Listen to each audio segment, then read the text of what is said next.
Bismillahirrahmanirrahim. Assalamualaikum warahmatullahi wabarakatuh. Sahabat muslim, jumpa kembali bersama channel Musisi Pensiun, menebar manfaat, inspiratif, motivatif, dan ruqyah syariah.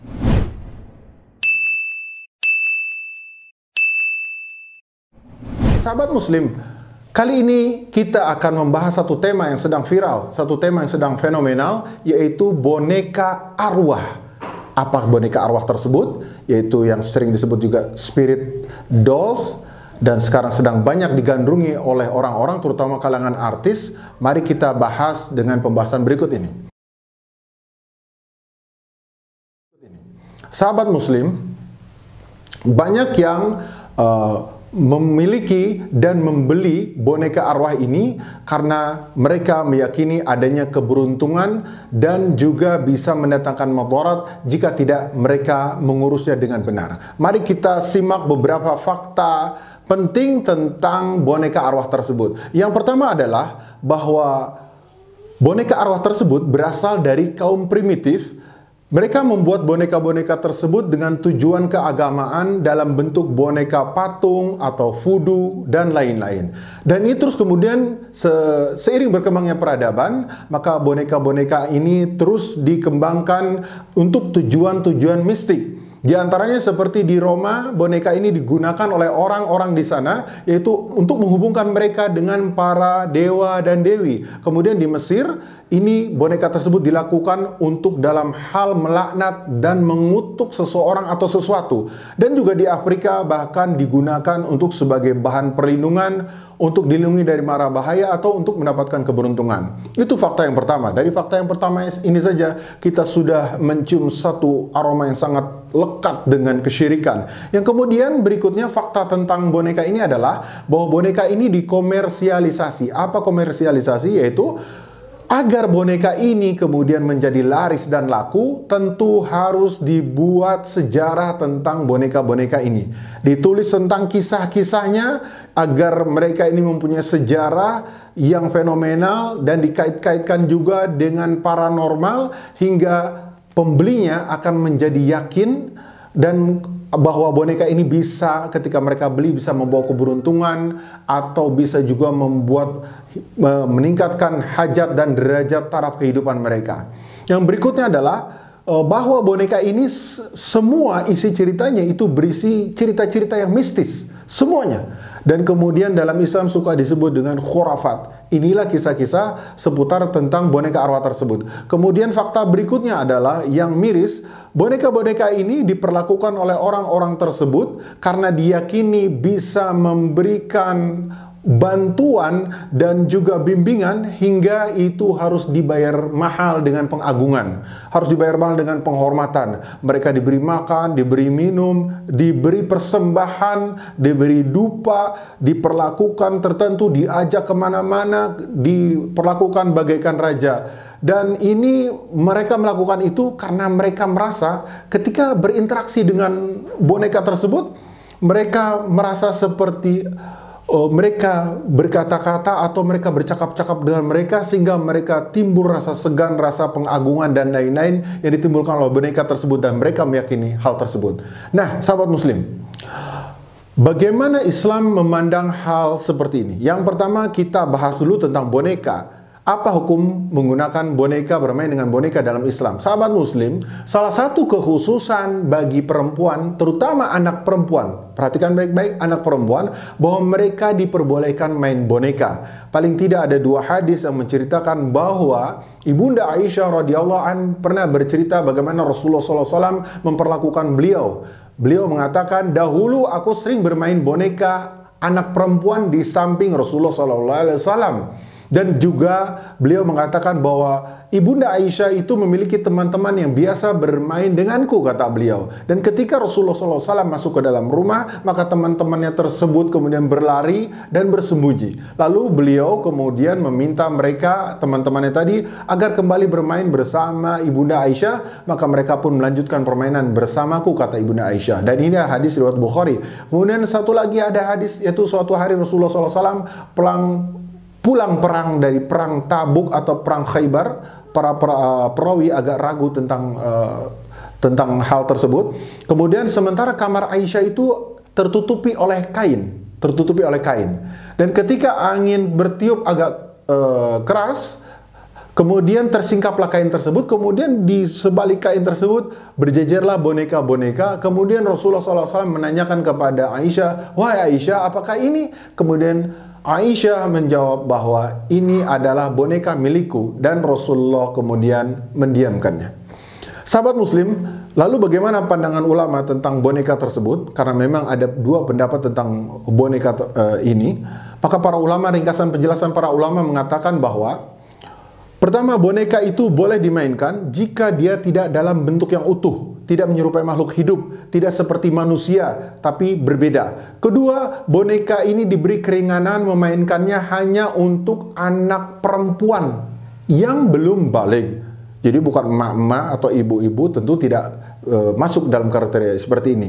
Kemudian juga bagi orang yang mengambil pendapat bolehnya boneka ini, maka dalil ini adalah pengkhususan dari dalil yang melarang membuat gambar atau membuat patung yang sudah jelas hadisnya dan keras siksaannya. Bahwa dalil ini adalah pengkhususan untuk hal tersebut.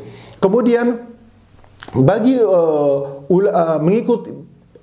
yang mengikuti bahwa hal ini adalah terlarang atau haram, maka para ulama telah mengatakan bahwa dalil tentang kebolehan bermain boneka ini telah dimansuh atau telah dihapus oleh dalil tentang pelarangan gambar makhluk berjawa.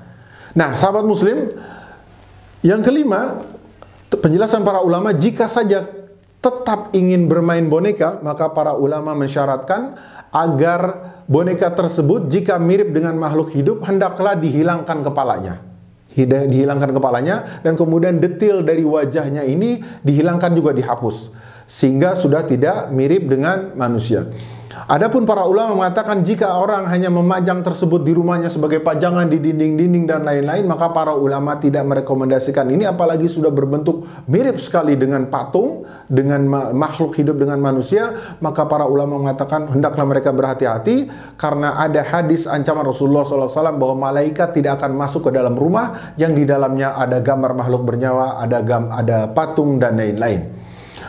Sahabat Muslim, lalu kemudian tentang fenomena spirit dolls ini, yaitu boneka arwah ini, bagaimana? Faktanya kalau kita lihat, spirit dolls ini tidak seperti boneka-boneka biasa yang kita bilang bisa disebut sebagai mainan. Ini kalau dilihat fenomenanya dan faktanya tadi, ini lebih kepada berhala. Kenapa berhala? Karena di dalamnya itu para pemiliknya itu mengagungkannya. Dan mereka meyakini ada manfaat, juga ada madarat yang bisa ditimbulkan oleh boneka ini. Sedangkan dalam kajian tauhid, manfaat dan madarat yang dinisbatkan kepada makhluk ini adalah masalah kesyirikan. Ini masalah rububiyahnya Allah. Nah, kemudian lalu kenapa mereka merasa seolah-olah boneka-boneka tersebut seperti berinteraksi seperti mereka? Seperti berkedip, seperti mempunyai jiwa dan lain-lain. Apakah benar bahwa ini adalah boneka tersebut? Sahabat Muslim, bukankah kita tahu di tradisional kita di Indonesia juga sudah banyak tentang boneka-boneka yang dimainkan untuk memanggil arwah, seperti Jaya Langkung, seperti Nini Towo, seperti juga boneka-boneka yang lainnya. Nah, itu semua bisa membuktikan bahwa hal seperti ini sudah lama terjadi, hanya saja sekarang dimodernisasi dengan bentuk-bentuk yang lebih baik. Sahabat Muslim, Imam Ibnu Katsir dalam tafsir Qur'anil Azim, Imam Ibnu Katsir meriwayatkan dari Ubay bin Ka'ab untuk menafsirkan surah An-Nisa ayat 117. Allah Subhanahu wa taala berfirman, "A'udzubillahi minasyaitonir rajim, iyad'una min dunihi illa inasa wa iyad'una illa syaitanan marida." Yaitu yang mereka sembah selain Allah itu hanyalah inasa. Inasa itu apa? Inasa itu berhala. Dan mereka tidak lain hanya menyembah syaitan yang durhaka. Sahabat Muslim, kenapa di sini inasa atau perempuan itu disebut dengan berhala? Kemudian Imam Ibnu Katsir mengatakan bahwa dulu orang Arab jahiliyah itu menamakan berhala-berhala mereka dengan nama-nama perempuan seperti Al-Lata, Al-Uzza, Al-Hubal, dan lain-lain. Nah, ini yang kemudian menyebutkan bahwa berhala-berhala ini dinisbatkan dengan nama-nama perempuan dan sebenarnya disebutkan dalam ayat tadi. Nah, kemudian dalam tafsir Quranil Azim, Ibnu Katsir meriwayatkan dari Ubay bin Ka'ab tadi yang menafsirkan ayat ini, dikatakan bahwa di setiap berhala tersebut terdapat jin atau syaitan yang selalu menampakkan dirinya kepada juru kunci atau pemilik berhala tersebut dan kepada dukun.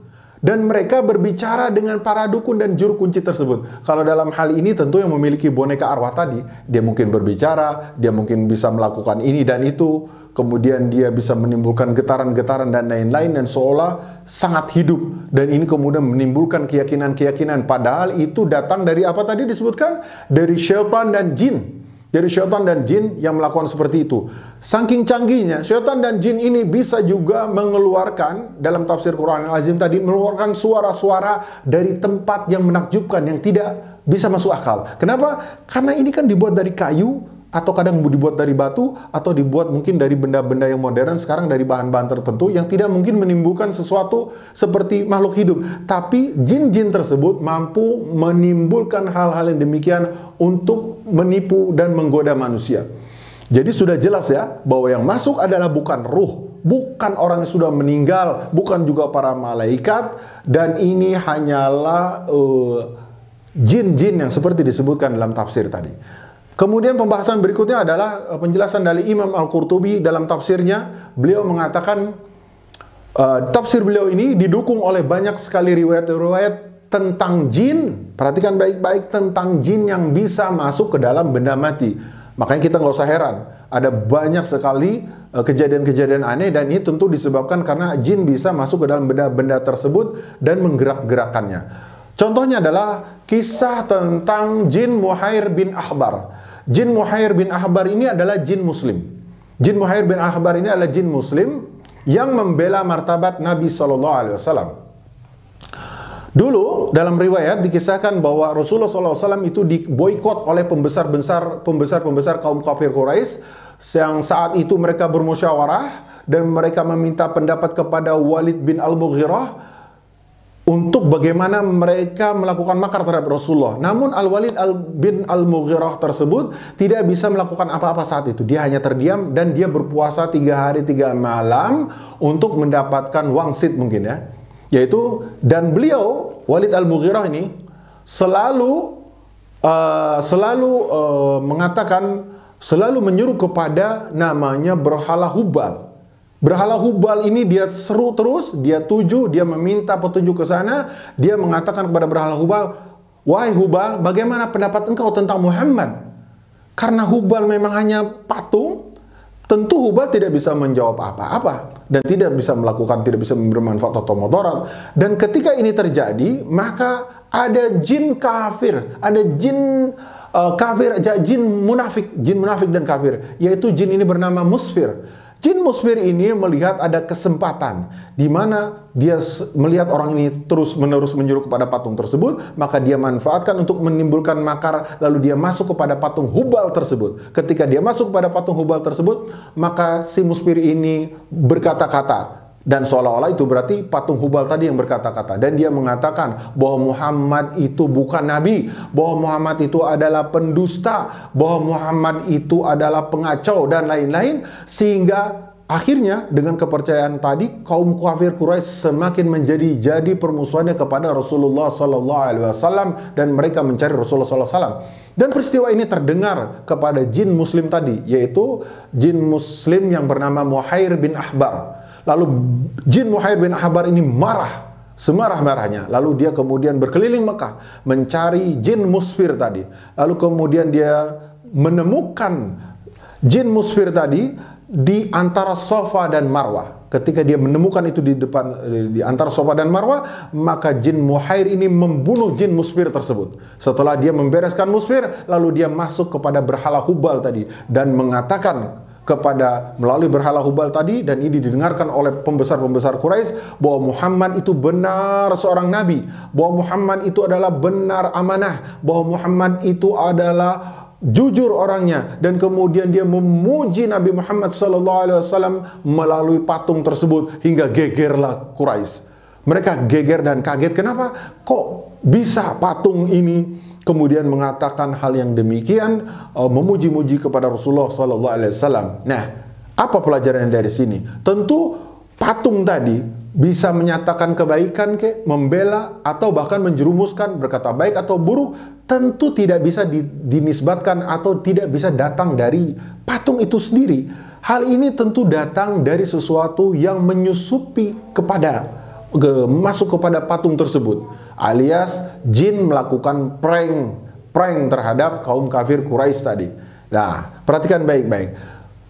Makanya Allah memerintahkan kepada kita untuk menjauhi jin-jin tersebut semua. Allah Subhanahu wa taala mengatakan dalam surat Yasin ayat 60, "Alam a'had ilaikum ya bani Adam alla ta'budu syaitan innahum lakum aduwwum mubin." Nah, Allah mengatakan, bukankah telah kukatakan bahwa kalian jangan menyembah syaitan? Sesungguhnya syaitan itu adalah musuh yang nyata bagi kalian.